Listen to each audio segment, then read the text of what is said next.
Hi, my name's Larissa Horth. I'm an artist, an ethnographer and a lecturer at RMIT University.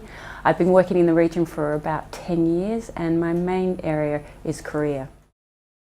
As an artist, I've done various residencies there in Korea, Japan and China. As an ethnographer, I've also done residencies there, and I kind of combined being both an artist and ethnographer. My main area has been looking at mobile media, which of course the region is a very buoyant place for that. If you're going to generalise, Korea is just such a kind of friendly, generous country. The food is fantastic, the people are fantastic, the hospitality is fantastic. And also in terms of my area of mobile media, they are one of the kind of leaders in the world, so it kind of makes sense to go to the kind of nerve centre of where it's happening.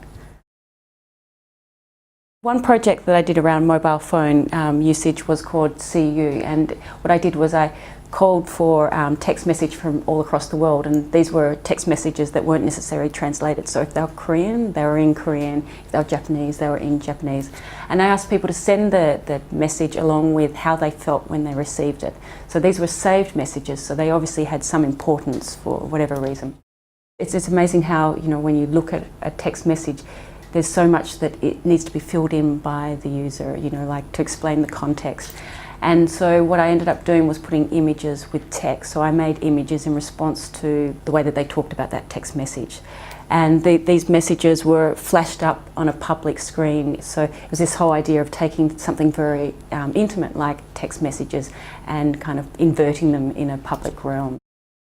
I did cultural studies, and my interest there was critiquing Anglo models for technology, because I suppose being in Australia, a lot of the models that we get for thinking about cultural practice or media practice tends to be either very US based or very European based, and for me that didn't make sense. Neither of those models made sense, so I was kind of trying to find my own model, and in a sense Asia Pacific was the place for that. Learning something like French as an Australian, I don't know how much sense that makes in this day and age, whereas learning something like Chinese, it makes a lot of sense. So I think the languages we need to learn are changing in order to kind of speak to the shifts in a kind of global currency.